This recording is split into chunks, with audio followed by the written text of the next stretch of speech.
Okay, so when you hear the word income, what's the first thing that pops into your head? For most of us, it's that monthly salary, right? But what about all the other ways you might be making money? We're talking investments, side gigs, rental properties, you name it. The Malaysian tax system has an opinion on all of it. So let's dive in and really unpack what actually counts as taxable income way beyond just your paycheck. So, yeah, I'm going to ask you straight up. Do you think your salary is the only income you need to worry about when tax season rolls around? If you've got a savings account, maybe you rent out a spare room, or you're a creative who's earned some royalties, well, the answer is probably a big no. And trust me, understanding these rules is absolutely key to making smarter financial moves. All right, so here's what we're going to cover. We'll kick things off with the big picture. Then we'll zoom right in on the money you make from investments, property, and even your own awesome ideas. We'll also touch on retirement stuff, and then, this is the best part, we'll wrap it all up with a super handy list of tax exemptions. By the end of this, you're going to see your finances in a whole new light. Okay, let's kick things off with the most fundamental question. Before we get into all the nitty-gritty details, we've got to get on the same page about what the tax authorities even mean when they say the word income. Here it is, the single most important idea to get your head around. The tax system is looking at your entire financial world. It is not just about your 9-to-5 job. Any kind of gain, any kind of profit you make could potentially be on their radar. Once you really let that sink in, everything else we're about to talk about is going to make so much more sense. Okay, first big category, the money your money makes. You know, the stuff that earns for you while you're sleeping. We're talking about dividends from your stocks, interest from your bank account, and a couple of other things you might not have thought about. So, first on the list, dividends. It's a pretty simple concept, really. When a company you've invested in does well and makes a profit, they might decide to share a little piece of that profit with you, the shareholder. That payout you get, that's a dividend. Now, the real question is, how is it taxed? Well, that's where things get pretty interesting. Okay, check this out, because this is a really important shift that happened in Malaysia. We used to have a system where, get this, both the company and the shareholder paid tax on the same profits. But now we're on what's called the single-tier system. And here's the bottom line for you. The tax the company pays on its profits is considered final. So what's that mean for you? It means the dividend you get in your hand, it's totally tax-free. Seriously, that's a huge win for investors. Next up, interest. This one's probably the most familiar to all of us, right? It's that little bit extra the bank adds to your savings account. You can think of it as them paying you a small fee for letting them use your money. Simple enough, but the big question remains, do you have to pay tax on it? And here is some fantastic news for pretty much everyone with a bank account in Malaysia. Since way back in 2008, any interest you earn from your savings or fixed deposits in a Malaysian bank is generally tax exempt. It's a really simple rule, but man, is it powerful. It's basically a way to encourage all of us to save more, and it's a benefit we all get to enjoy. All right, we've covered money making more money. Now let's switch gears and talk about the income you can get from the stuff you own, whether that's a physical asset like a house or something you've created with your own mind. So if you're a landlord, that rental income you collect is, yes, taxable.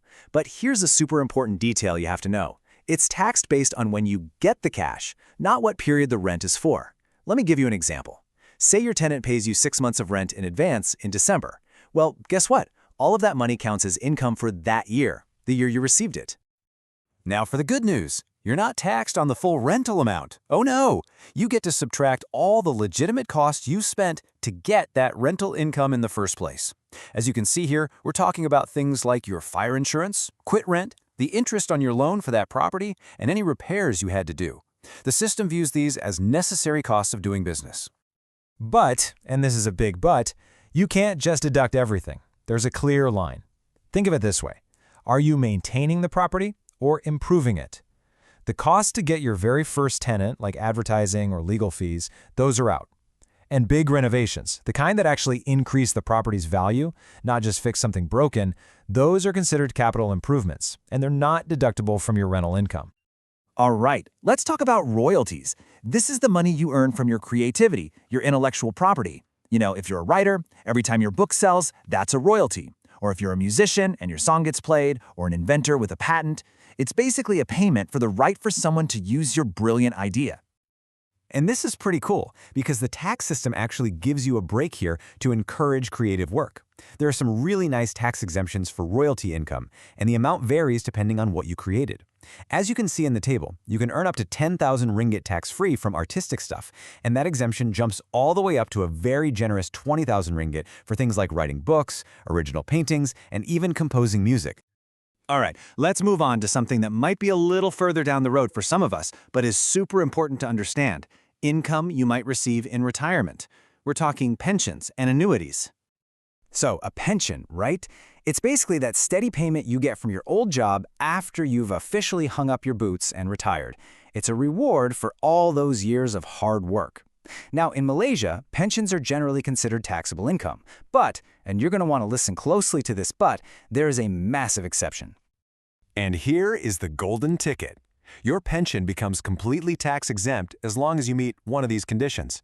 If you've hit the compulsory retirement age, or you're at least 55, or you had to retire because of poor health, you're covered.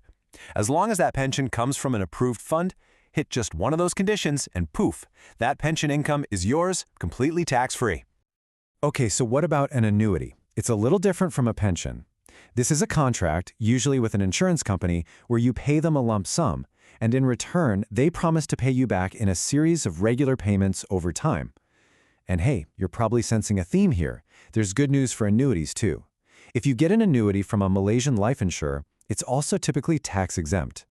Whoa, okay, we have covered a ton of ground, and we've pointed out some amazing tax exemptions along the way. So, you know what? Let's do a quick fire round, a recap of all the awesome tax-free stuff we've talked about. Okay, you ready? Here are the heavy hitters, the income you don't have to pay tax on. First, dividends are exempt. The interest from your local savings account is exempt. Your pension, exempt if you meet those retirement conditions. Royalties have those generous exemption limits we talked about, and annuities from local insurers are also off the hook. Seriously, keeping these exemptions in mind can totally change how you plan your financial future. So we've gone through all the details, all the rules, all the exemptions. What's the one big thing you should walk away with after all of this? Let's boil it all down. Look, it really boils down to this one simple thing. Knowing these rules isn't just about filling out a form correctly. It's about taking control.